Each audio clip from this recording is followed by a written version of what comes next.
Hi friends, welcome to Arihant's Padaku. My name is Alok Vyas from Matrix Academy, Rajendra Nagar.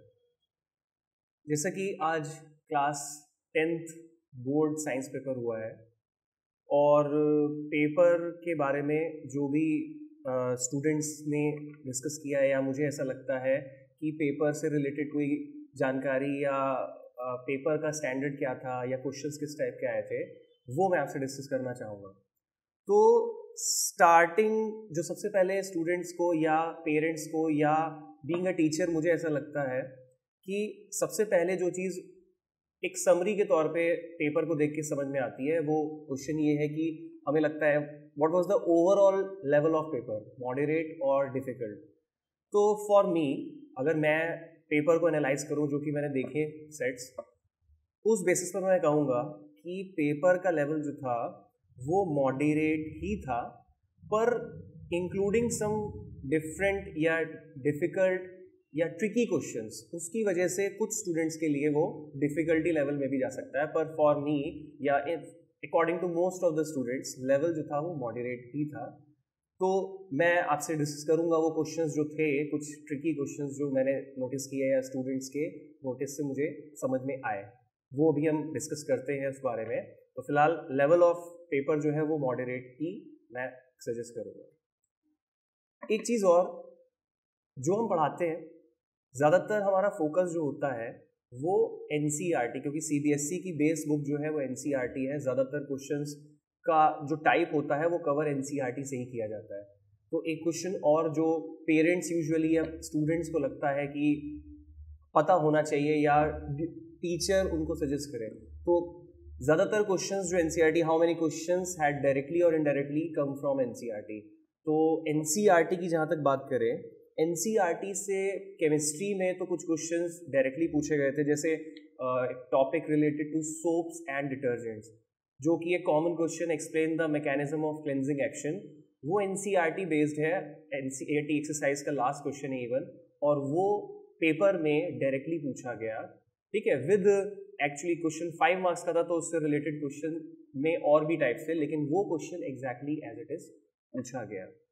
कुछ questions जो 1 word या 1 mark में थे वो तो डायरेक्टली या इनडायरेक्टली आप कुछ नहीं कह सकते, क्योंकि अगर डायरेक्ट क्वेश्चन है कि डिफाइन करंट, तो मैं इसको एग्जैक्टली ये नहीं कह सकता कि एनसीईआरटी से में कहीं वो लिखा हुआ या नहीं है, क्योंकि ये 1 वर्ड क्वेश्चन में वो कहीं से भी कवर किया जा सकता है। तो indirectly from the NCERT we can say, पर हाँ एनसीईआरटी का बेस लेकर ही क्वेश्चंस को फ्रेम करके सीबीएसई ने इस बार पेपर रेडी किया। सेट 3 में वी हैव क्वेश्चन नंबर 4 जो रिलेट करता था, जैसा कि मैं एग्जैक्टली आपको अगर बताऊं कि it is established that an electric current through a conductor produces a magnetic field around it. ये क्वेश्चन तो यूजुअली सबको जो पढ़ा रहा है वो स्टूडेंट्स को बताता है, लेकिन is there a similar magnetic field produced around the thin beam of moving alpha particle और न्यूट्रॉन्स? ये चीजें यूजुअली एनसीईआरटी में डायरेक्टली नहीं दी हुई है, या कोई अदर रेफरेंस बुक जो हम कंसल्ट करते हैं पढ़ाते हुए उसमें भी डायरेक्टली ये क्वेश्चन कहीं नहीं है, बट एनसीईआरटी एग्जाम्पलर से ये क्वेश्चन पूछा गया है। तो अल्फा पार्टिकल्स और न्यूट्रॉन्स के केस में मैग्नेटिक फील्ड सिमिलर बनेगी या नहीं, तो हमने बच्चों को ये तो बताया है कि फ्लो ऑफ चार्ज करंट होता है and around that magnetic field generate होती है। तो इन दिस केस न्यूट्रॉन के केस में मैग्नेटिक फील्ड जो होगी वो नहीं बनेगी, बट अल्फा पार्टिकल्स के केस में ऐसा होगा। ये डायरेक्टली हमने बच्चों के साथ डिस्कस कभी नहीं किया, क्योंकि हमने जो एनसीईआरटी बेसिस पढ़ा है उसमें डायरेक्टली वो स्ट्रेट कंडक्टर के अराउंड ही पूछते हैं। कभी उन्होंने थिन बीम ऑफ या इस तरीके से कोई फ्रेम क्वेश्चन नहीं दिया हुआ है एनसीईआरटी या एक्स्ट्रा बुक में। तो ये एनसीईआरटी एग्जाम्पलर से भी कवर किया गया। अगर पिछले साल के पेपर से कंपेयर करें तो एनसीईआरटी एग्जाम्पलर के क्वेश्चंस पिछले साल नहीं थे, जबकि इस बार कुछ ट्रिकी क्वेश्चंस या ये कहिए कि direct questions from NCERT exemplar भी हमसे पूछे गए इस पेपर में। क्या क्वेश्चंस रेफरेंस बुक्स से भी थे?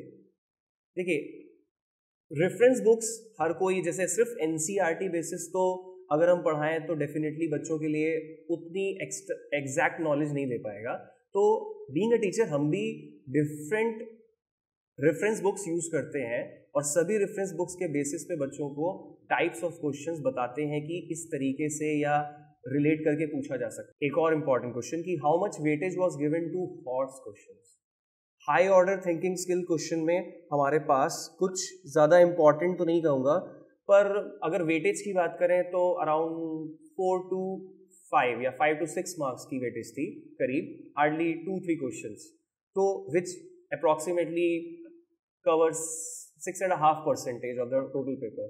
तो हाई ऑर्डर थिंकिंग स्किल्स की तो बहुत ज़्यादा क्वेश्चन पेपर में नहीं पूछे गए थे, ज़्यादातर ट्रिकी क्वेश्चंस ही थे, जिसकी मैं अभी पहले बात भी कर रहा था आपसे कि एग्जाम्पलर से है वो भी कम है, लेकिन ज़्यादातर जो पूछा गया है एनसीईआरटी बेस को लेकर, लेकिन कुछ ज़्यादा वोकैबुलरी या अच्छे वर्ड्स यूज़ करके पूछा गया है जिससे बच्चों को वो ट्रिकी लगने लगा even.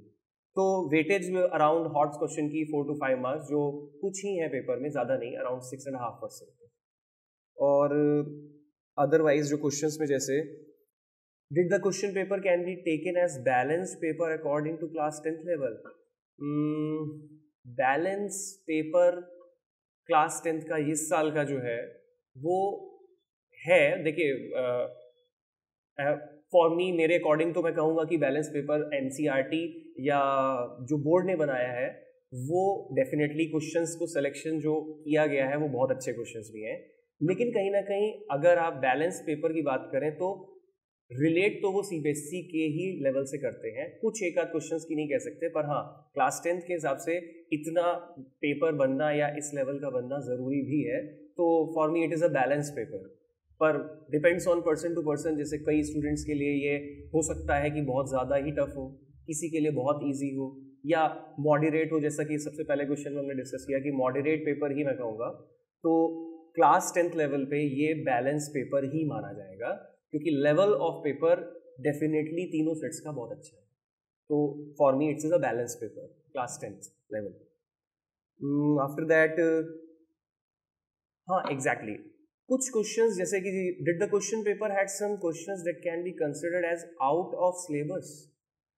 For me there are some few questions, जैसे कि हमारे पास सेट 2 में अराउंड एक क्वेश्चन था जो रिलेट करता है, मैं एग्जैक्टली आपको बताता हूँ। सेट 2 का जो क्वेश्चन था वो है जैसे कि question number 2, name the component of sunlight which facilitates drying of wheat after harvesting.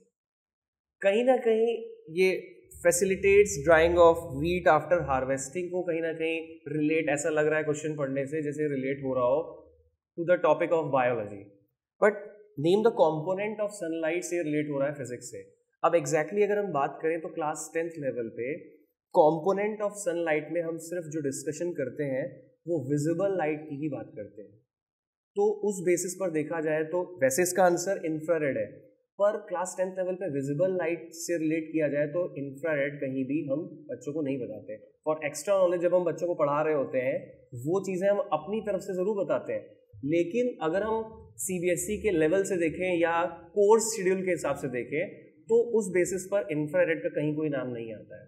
हमने पर्सनली बच्चों को बताया है तो दैट इज़ गुड, बट हर कोई उस लेवल से नहीं बता सकता या उस चीज़ को पॉइंट आउट नहीं करता। हमने भी कभी पॉइंट आउट नहीं किया कि हाँ एग्जैक्टली इस क्वेश्चन को आप रेडी रखिए और ये 1 मार्क में आ सकता है, लेकिन ये पेपर में एज अ 1 मार्क आया तो क्वेश्चन अच्छा है नो डाउट, पर कहीं ना कहीं क्लास 10th लेवल से मैं इसे नहीं कहूँगा, क्योंकि ये चीज़ें क्लास 12th लेवल पे ज़्यादा एलेबोरेटेड वे में बताई जाती हैं और तब बच्चों को ये कॉमन आंसर की तरह याद होता है। फिलहाल उनके लिए इंफ्रारेड आंसर देना काफ़ी ट्रिकी था और मुझे ऐसा लगता है कि कहीं ना कहीं आउट ऑफ सिलेबस ही कहीं ना कहीं इसे मैं मानूंगा कि वो दिया गया होगा। एक और क्वेश्चन जो रिलेट करता है सेट 2 से ही, तो इस बेसिस पे सेट 2 थोड़ा सा एक्स्ट्रा क्वेश्चंस के मामले में अलग था, जो एक्स्ट्रा क्वेश्चंस या आउट ऑफ सिलेबस भी आप कह सकते हैं आए। इसमें एक क्वेश्चन था जिसमें क्वेश्चन पूछा गया है कि 2 स्ट्रेट वायर्स हैं और उसमें करंट फ्लो हो रहा है, आपको ये बताना है कि एक सेंटर में दोनों प्लेन वायर्स पैरेलल वायर्स के सेंटर में एक पॉइंट है, उस पॉइंट पे मैग्नेटिक फील्ड क्या होगी। तो बेसिकली अगर देखा जाए इस बेसिस पर हमने क्लास 10th लेवल पे सर्कुलर लूप में सेंटर में कितना मैग्नेटिक फोर्स एक्सर्ट हो रहा होता है वो तो हमने स्टूडेंट्स के साथ डिस्कस किया है by using Fleming's Maxwell's right hand thumb rule, लेकिन in case of plane parallel straight wires हमने ये एग्जैक्टली कभी डिस्कस नहीं किया। ये भी कहीं ना कहीं मुझे ऐसा लगता है ये net magnetic field at a particular point class 12th level में ही जाके डिस्कस किया जाता है। तो क्लास 10th के स्टूडेंट्स के लिए इस क्वेश्चन का जवाब देना थोड़ा सा ट्रिकी भी था और कहीं ना कहीं उनके पढ़ने में ये कोई नॉर्मल टॉपिक या यूजुअल टॉपिक नहीं था कि उसे उन्होंने रिवाइज करना ही हो। तो ये भी मैं कहूँगा कि कहीं ना कहीं 12th लेवल से ही रिलेट हो रहा था, जहाँ पे इस पॉइंट से रिलेटेड ज़्यादा उनको चीज़ें या टॉपिक समझाए जाते हैं। तो फिलहाल क्लास 10th लेवल के लिए मैं रिकमेंड नहीं करूँगा कि ये एग्जैक्टली 10th लेवल के लिए हो सकता है। कुछ और क्वेश्चंस हैं, जैसे कि एक ओवरऑल समरी की तरह कि which section physics, chemistry and biology had relatively difficult questions. तो अभी तक जैसे मैंने आपसे डिस्कस किया कि ट्रिकी क्वेश्चंस बहुत तरीके से इसमें पूछे गए। तो आपने देखा कि ज़्यादातर सेक्शन, जैसे मैंने अभी फिजिक्स का आपको क्वेश्चन बताया कि कंपोनेंट ऑफ सनलाइट, इसका आंसर इंफ्रारेड था, वो एक topic. Magnetic field between two wires, ये एक क्वेश्चन। और एक क्वेश्चन जो मुझे भी लगता है आई थिंक बच्चों के लिए थोड़ा सा ट्रिकी नहीं कहूँगा, पर शायद हो सकता है उसमें उन्होंने आंसर करने में कुछ डिफिकल्टी फील करी हो। एक क्वेश्चन जो हमारे पास सेट 3 में पहला क्वेश्चन था, mention the condition under which a current can flow in a conductor. वैसे तो ये क्वेश्चन सिंपल है, डायरेक्ट आंसर भी है, लेकिन कई स्टूडेंट्स का इसमें आंसर डिफरेंट हो सकता है, क्योंकि कुछ लोगों ने इसको पोटेंशियल डिफरेंस से रिलेट किया कि पोटेंशियल डिफरेंस हम देंगे, प्रोवाइड करेंगे बाय यूजिंग बैटरी और सम एनर्जी सोर्स, तो करंट फ्लो होगा। जबकि क्वेश्चन में पूछा गया which a current can flow in a conductor, means current को फ्लो होते रहने के लिए क्या कंडीशन जरूरी है। तो दैट मीन्स इसका सिंपल आंसर जो मैं कह रहा था वो है क्लोज सर्किट।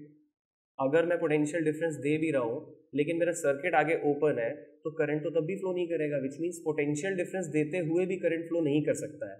इसका मतलब कि सर्किट का क्लोज होना उस वक्त ज़रूरी होगा। तो कहीं बच्चों में ये डाउट के तौर पे था कि इसमें हमने पोटेंशियल डिफरेंस लिखना है या इसमें हम क्लोज सर्किट लिखें। तो ये थोड़ा सा ट्रिकी मैं कहूँगा। 1 मार्क में जिनको एग्जैक्टली वो चीज़ क्लियर थी वो तो उन्होंने डेफिनेटली लिखा होगा। ये ट्रिकी भी अगर है तो सबके लिए मैं नहीं कह सकता, सब एक जैसे स्टूडेंट्स नहीं होते, सबका अपना मेंटल लेवल अलग होता है। पर हाँ, मैं ओवरऑल कहना चाहूँगा कि इस क्वेश्चन में बच्चों ने थोड़ा डिफिकल्टी फेस करी। तो फॉर मी, अगर मैं ऑर्डर के हिसाब से बताऊँ तो फॉर मी फिजिक्स में थोड़ा सा इन्होंने सेट 2 में कुछ ट्रिकी क्वेश्चंस डाले। इवन जो मैं अभी आपसे डिस्कस कर रहा था, जो आउट ऑफ कोर्स मुझे लग रहे थे कि क्लास 10th लेवल पे नहीं इंक्लूड किया जाता है, वो भी आपने देखा कि फिजिक्स से रिलेट कर रहे थे। तो फॉर मी कि फिजिक्स के क्वेश्चंस थोड़ा सा ज़्यादा ट्रिकी दिए गए। और केमिस्ट्री की जहाँ तक बात करें, सेकेंडरी में केमिस्ट्री को मानता हूँ, और केमिस्ट्री में भी कुछ क्वेश्चंस थे जो ज़्यादातर मैंने नोटिस किया कि एक्टिविटी बेस्ड थे। मतलब इस साल जो पेपर हुआ उससे रिलेटेड रिव्यू मैं आपको दे रहा हूँ, लेकिन ये आपके लिए बाद में भी अगले साल भी स्टूडेंट्स को हेल्प करेगा कि केमिस्ट्री से एक्टिविटी बेस्ड क्वेश्चंस थोड़े ज़्यादा थे, related to double displacement reaction, related to soap, related to esterification. क्योंकि नेक्स्ट ईयर के भी स्टूडेंट्स जो प्रिपरेशन करेंगे, अगर वो तैयारी अच्छी करना चाहते हैं तो उनको ये बहुत हेल्पफुल होगा कि वो NCERT बेस्ड जो एक्टिविटीज़ हमारे पास पेज वाइज दी होती हैं इनसाइड द चैप्टर, वो एक्टिविटी बेस्ड क्वेश्चंस बना के हमारे पास इस बार के पेपर में पूछे गए। तो एक्टिविटी पे फोकस करना भी ज़रूरी है, ठीक है, एग्जैक्टली। और हाँ, ये एक बहुत ज़्यादा बड़ा चेंज था जो एक क्वेश्चन मैं आपके सामने रख रहा हूँ, और इसका आंसर तो पिछले साल के कंपैरेटिवली बहुत ईजिली समझ में आ रहा है कि क्या है। जैसे did CBSE bring any change in the paper which was completely unexpected. पिछले साल कहीं ना कहीं पहली बार बोर्ड एग्जामिनेशन स्टार्ट हुए CC पैटर्न के बाद, तो उस साल का पेपर बहुत ही direct NCERT based direct questions, कोई ट्रिकी क्वेश्चंस नहीं, कोई ट्विस्टेड क्वेश्चंस नहीं, से डायरेक्ट मैं कहूँगा NCERT से ही पेपर बनाया था। पर इस साल जो ये चेंज हमने नोटिस किया, जो मैं अभी इतनी देर से आपके साथ डिस्कस कर रहा हूँ कि पेपर में tricky questions, tough questions, extra questions, twisted questions, hots, वो क्वेश्चंस इस साल इंट्रोड्यूस किए गए। तो फॉर मी सबसे बड़ा अनएक्सपेक्टेड चेंज जो मैं मानता हूँ वो तो यही है कि CBSE ने क्वेश्चंस को ट्रिकी कर दिया इस साल बहुत ज़्यादा लेवल तक। जो CBSE का ये चेंज मैंने देखा इस साल वो बहुत ही ज़्यादा रैंडम था कि अचानक से इतने सारे tricky questions, tough questions, hot questions डालना, जबकि पिछले साल का कंपैरेटिवली पेपर देखिए तो आप पाएंगे कि उसमें डायरेक्ट क्वेश्चंस एनसीईआरटी बेस्ड थे। तो इस बेसिस पर तो सीबीएसई का ये चेंज बच्चों के लिए तो बहुत ही ज़्यादा ट्रिकी कहूँगा मैं था ये अटेम्प्ट करना। और एक जो क्वेश्चन सभी का होता है कि पेपर करने के बाद सबको लगता है कि करीब कितने स्कोर हो पाएंगे, कितने हम नंबर ला पाएंगे। यूजुअली इस चीज़ में सबसे ज़्यादा टीचर्स ही हेल्प कर पाते हैं, क्योंकि वो बच्चों के कैलिबर को जानते हैं कि कौन बच्चा कितना कितना अटेम्प्ट कर सकता है, उसने कितने हद तक लिखा होगा। तो ये भी स्टूडेंट वेरी करता है। पर मैं ओवरऑल पेपर के तीनों सेट्स को देखते हुए अगर बोलूँ तो अगर how much marks were easily scorable, मतलब ईजिली का मतलब मैं समझता हूँ कि जो एवरेज से नीचे, मतलब अगर आप जनरल तैयारी करके गए हैं, नॉट एक्स्ट्रा आपने पढ़ा नहीं है, आप बस एनसीईआरटी बेसिस जो नोट्स हैं या जो आपको स्कूल में पढ़ाया गया उस बेसिस पे सिंपली चले गए हैं विदाउट कंसिडरिंग एक्स्ट्रा बुक्स, तो मेरा मानना है कि इस पेपर में करीब 40 टू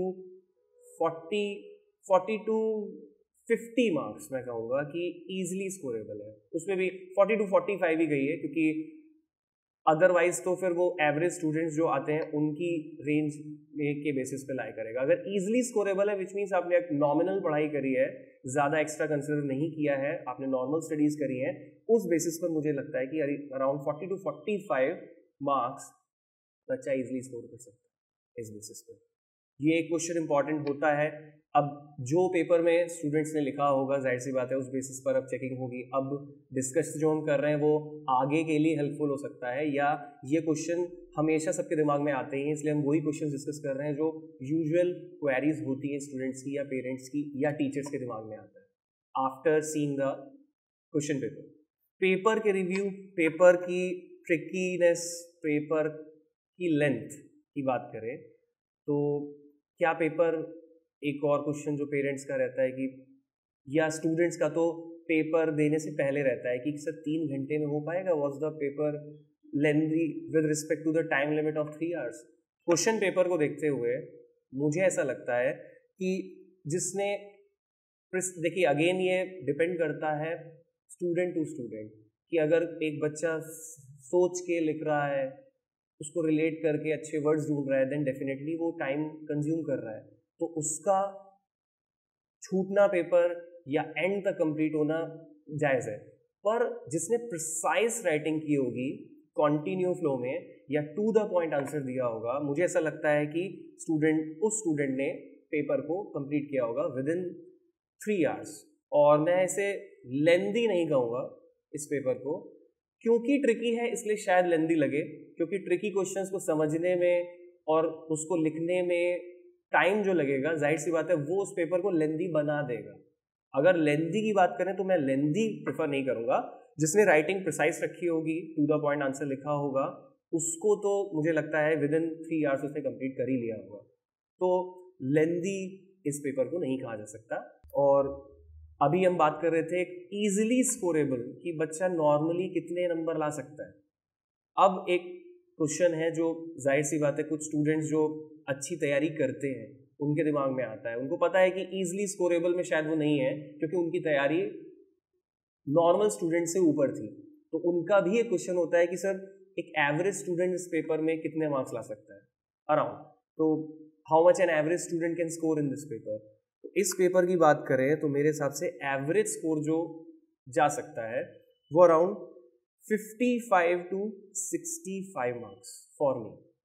उसका रीजन भी है क्योंकि अभी हमने डिस्कस किया हॉट क्वेश्चंस, कुछ ऐसे क्वेश्चंस जो आउटसाइड थे, मींस जो सिलेबस के बाहर थे, उन्हें आप ट्रिकी में भी शामिल कर सकते हैं, पर फॉर मी वो आउट ऑफ सिलेबस ही मैं कहूँगा क्योंकि हम उन पॉइंट्स पे फोकस नहीं करते हैं। तो एवरेज में मैं 55 टू 65 मार्क्स इसलिए कह रहा हूँ क्योंकि अराउंड 15 मार्क्स का जो पेपर आप देखें जो हमने डिस्कस किया उसमें वो 5 मार्क्स के क्वेश्चन या 4 मार्क्स के क्वेश्चन ट्रिकी में शामिल थे। तो अगर उस पे बेसिस पे अगर किसी बच्चे की कोई गलती हुई होगी तो अराउंड 55 टू 65 या अराउंड 70 आप ले सकते हैं, क्योंकि 10 मार्क्स तो मैं तब भी अलॉट करूंगा उन क्वेश्चंस को जिसमें बच्चों ने कहीं फंसे होंगे या उस पर टाइम वेस्ट किया होगा या इसी वजह से शायद उनका पेपर भी एंड तक आते आते इस राइट टाइम पे कंप्लीट नहीं हुआ। तो यूजुअली यही क्वेश्चंस जो पेपर डिस्कस करने के बाद मुझे लगे कुछ, इस बार के पेपर में एक चीज़ जो मैंने अलग से नोटिस करी वो ये भी थी कि वोकैबुलरी का यूज़ बहुत अच्छा किया गया। जैसे मैं एक और क्वेश्चन को आपको बताना चाहूँगा। हमारे पास सेट 1 में एक क्वेश्चन था, क्वेश्चन सिंपल था, for 1 mark, name any 2 elements that are used in fabricating solar cells. अब कहीं ना कहीं अगर आप सिंपल मतलब निकालें तो name any 2 elements that are used in making solar cells. अगर आप उसकी हिंदी में देखें तो जिनका उपयोग लिखा हुआ है, अगर हिंदी पढ़ेंगे तो उपयोग आपको समझ में आ जाएगा। पर fabricating is a new word for students, क्योंकि हमने जब क्वेश्चन बताया तो यूज्ड इन मेकिंग, अब ये यूज्ड इन मेकिंग से फैब्रिकेटिंग वर्ड जो आता है ये भी बच्चों को कहीं ना कहीं कंफ्यूज करता है कि is there any other meaning of fabricating in this case और नॉट। तो जबकि आंसर सिंपल ही था कि सिलिकॉन और जर्मेनियम जो हमने पढ़ा है सोलर सेल्स को बनाने में यूज किए जाते हैं, तो ये एक क्वेश्चन जो मुझे लगा जिसमें वर्ड का बहुत अच्छा यूज किया गया है। एक और क्वेश्चन जो इसी पेपर से मैंने नोटिस किया, हम लोगों ने केमिस्ट्री में कार्बोनेट्स कंपाउंड्स में ऑक्सीडेशन रिएक्शन पढ़ाई है स्टूडेंट्स को, और ऑक्सीडेशन रिएक्शन में एनसीईआरटी का अगर हम देखें तो 2 कंपाउंड्स पढ़ाए गए हैं। एक तो है हमारा इथाइल अल्कोहल और एक है ethanoic acid, second member of homologous series of alcohol and carboxylic acid. पर क्वेश्चन नंबर 5 ऑफ सेट 1 में आप देखिए पूछा है कि what happens when 5% alkaline potassium permanganate solution is added drop by drop to warm propyl alcohol taken in a test tube. अब ये ethyl alcohol के बाद प्रोपाइल अल्कोहल उसका नेक्स्ट मेंबर है, जबकि एनसीईआरटी बेसिस अगर आप देखें तो एनसीईआरटी में इथाइल अल्कोहल से इथेनोइक एसिड बनाने का रिएक्शन दिया हुआ है, लेकिन पेपर में उन्होंने प्रोपाइल अल्कोहल को दिया गया है, विच मीन्स इससे प्रोपेनोइक एसिड बनेगा। क्वेश्चन रिलेटेड ही था, सिमिलर था, लेकिन बच्चों के लिए ये अलग इसलिए हुआ क्योंकि वो तैयार नहीं थे। हमने तो बताया है कि हमने बच्चों को नॉलेज दी, लेकिन हम एंड में वही चीज़ें फोकस करने के लिए कहेंगे जो हमें पता है कि रिलेटेड टू एनसीईआरटी हर साल पूछी जाती हैं। और यहाँ पे प्रोपाइल अल्कोहल को कन्वर्ट करना इन द प्रेजेंस ऑफ जो ऑक्सीडेशन रिएक्शन का पार्ट है, उसमें बच्चों को थोड़ा सा कन्फ्यूजन हुई। कुछ स्टूडेंट्स जिन्होंने इस चीज़ को एक पॉजिटिव वे में लिया और ये सोचते हुए कि एनसीईआरटी से ही रिलेट हो रहा है तो हम इसका आंसर दे सकते हैं, उनके लिए तो ये फिर भी आसान था। लेकिन मैं नॉर्मल एक स्टूडेंट के लिए कहूँ तो उसके लिए क्वेश्चन मैं ट्रिकी ही मानूंगा। तो इतने सारे क्वेश्चंस के टाइप डिस्कस करने से जो मुझे लगता है कि अभी नहीं आगे, अब जो स्टूडेंट्स ने पेपर दिया है मैं उनको विश करता हूँ, बेस्ट ऑफ लक बोलता हूँ कि अब जो उन्होंने दिया है उस बेसिस पर उनके अच्छे मार्क्स स्कोर करें। वो उम्मीद है बच्चों ने, स्टूडेंट्स ने क्वेश्चंस को अच्छे से समझा होगा, उसके बाद आंसर दिया होगा। फिर भी लेकिन ये चीज़ें जो हमने इस साल नोटिस करी जो पिछले साल के कंपेरेटिवली बहुत ज़्यादा अलग थी, आप किसी भी सेंस में देख लिए, extra questions, tricky questions, twisted questions, thoughts, इन सब के बेसिस पे अगर देखा जाए तो मैं ये कहना चाहूँगा कि अगले साल जो स्टूडेंट्स बोर्ड पेपर देंगे उनके लिए काफ़ी चैलेंज होगा, क्योंकि पिछले साल से इस साल कंपेरेटिवली कहाँ एनसीईआरटी से बिल्कुल ट्रिकी ट्विस्टेड क्वेश्चंस पे हम आ गए। तो इसका मतलब सीबीएसई का लेवल जो है वो उम्मीद है कि अगले साल आते आते तक वो और कुछ नए डिफरेंट क्वेश्चंस को इंट्रोड्यूस करेंगे। तो इसका मतलब हमें अब आगे तैयारी करानी है और स्टूडेंट्स को करनी है इसी बेसिस पे कि आगे हम इन चीज़ों पे भी ज़्यादा और फोकस कर पाएँ, ताकि स्टूडेंट्स की प्रिपरेशन और अच्छी हो और अगले साल के पेपर में, इवन इस साल के पेपर का भी रिजल्ट हमें वेट रहेगा कि स्टूडेंट्स ने कितने इनोवेटिव तरीके से क्वेश्चंस का आंसर दिया होगा, ये हमें पता लग पाएगा जब रिजल्ट होगा। लेकिन ये जो हमने अभी डिस्कस किया आपके साथ, ये हमें या हमारे स्टूडेंट्स जो आने वाले नेक्स्ट ईयर के सेशंस के लिए या आगे आने वाले सेशंस के लिए हैं, उनके लिए शायद बहुत बेनिफिशियल होगा कि उनको क्वेश्चन से रिलेटेड ट्रिक समझ में आई या कहाँ से कितने ज़्यादा डिटेलिंग में पढ़ना है, इवन हमें भी कितना और डिटेलिंग में पढ़ाना है, ये हमें पता लग पाया इस पेपर को एनालाइज करके। तो अभी के इस साल के स्टूडेंट्स के लिए मैं बेस्ट ऑफ लक विश करता हूँ कि उनके अच्छे मार्क्स को स्कोर करें, और आगे आने वाले सेशन के स्टूडेंट्स जो नेक्स्ट ईयर पेपर देंगे या उसके बाद भी देंगे, उनके लिए ये एक बेसिस की तरह साबित हो और ये हमारी स्टडी उनको हेल्प करे आगे बढ़ने में। तो इसी के साथ मैं ये कहना चाहूँगा कि स्टूडेंट्स को बेस्ट ऑफ लक और बाकी रिजल्ट का वेट रहेगा।